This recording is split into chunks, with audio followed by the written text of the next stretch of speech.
न्यायों की पुस्तक अध्याय 4। न्यायों की पुस्तक अध्याय 4। दबोरा और बाराक का चरित्र। जब एहूद मर गया तब इस्राएलियों ने फिर यहोवा की दृष्टि में बुरा किया, इसलिए यहोवा ने उनको हासोर में बिराजने वाले कनान के राजा याबिन के अधीन में कर दिया, जिसका सेनापति सिसरा था, जो अन्य जातियों की हरोशेत का निवासी था।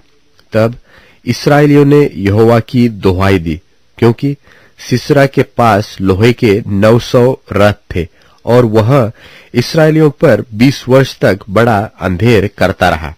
उस समय लप्पीदोत की स्त्री दबोरा, जो नबिया थी, इस्राएलियों का न्याय करती थी।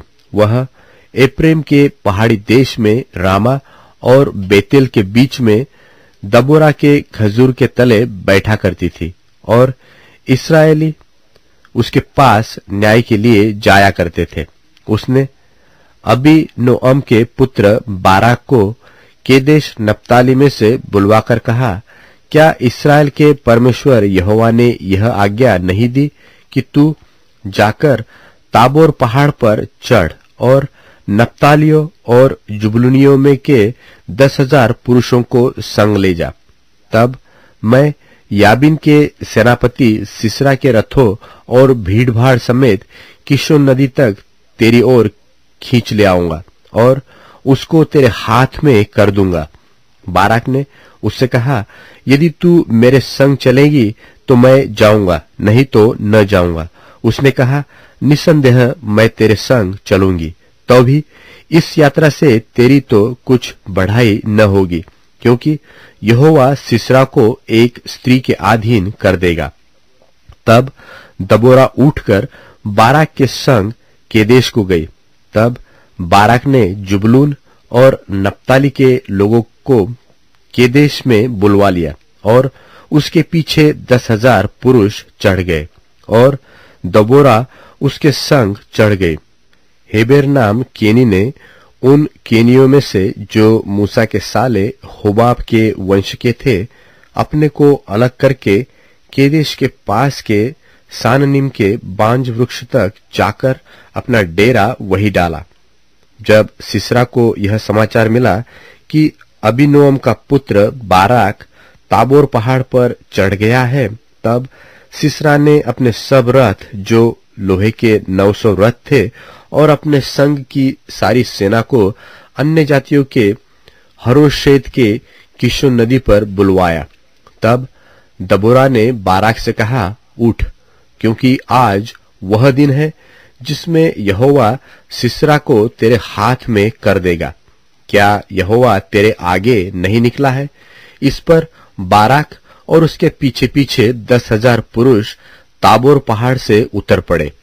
तब यहोवा ने सारे रथों वरन सारी सेना समेत सिसरा को तलवार से बाराक के सामने घबरा दिया, और सिसरा रथ पर से उतर के पाव-पाव भाग चला।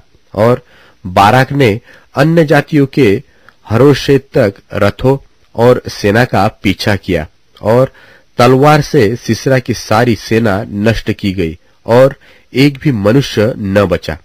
परंतु सिसरा पाव-पाव हेबेर केनी की स्त्री याएल के डेरे को भाग गया, क्योंकि हासोर के राजा याबिन और हेबेर केनी में मेल था।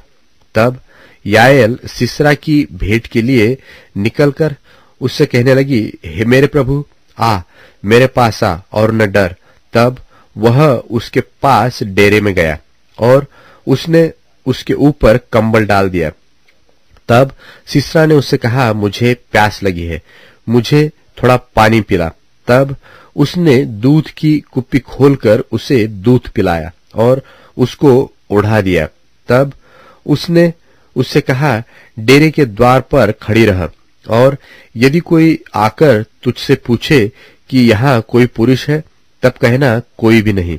इसके बाद हेबेर की स्त्री याएल ने डेरे की एक खुंटी ली और अपने हाथ में एक हथौड़ा भी लिया, और दबे पांव उसके पास जाकर खुंटी को उसकी कनपटी में ऐसा ठोक दिया कि खुंटी पार होकर भूमि में धंस गई। वह तो थका था ही, इसलिए गहरी नींद में सो रहा था, सो वह मर गया। जब बाराक सिसरा का पीछा करता हुआ आया, तब याएल उससे भेंट करने के लिए निकली और कहा, इधर आ, जिसका तू खोजी है उसको मैं तुझे दिखाऊंगी। तब उसने उसके साथ जाकर क्या देखा कि सिसरा मरा पड़ा है और वह खुंटी उसकी कनपटी में गड़ी है। इस प्रकार परमेश्वर ने उस दिन कनान के राजा याबीन को इस्राएलियों के सामने नीचा दिखाया और इस्राएली कनान के राजा याबीन पर प्रबल होते गए, यहां तक कि उन्होंने कनान के राजा याबीन को नष्ट कर डाला। के राजा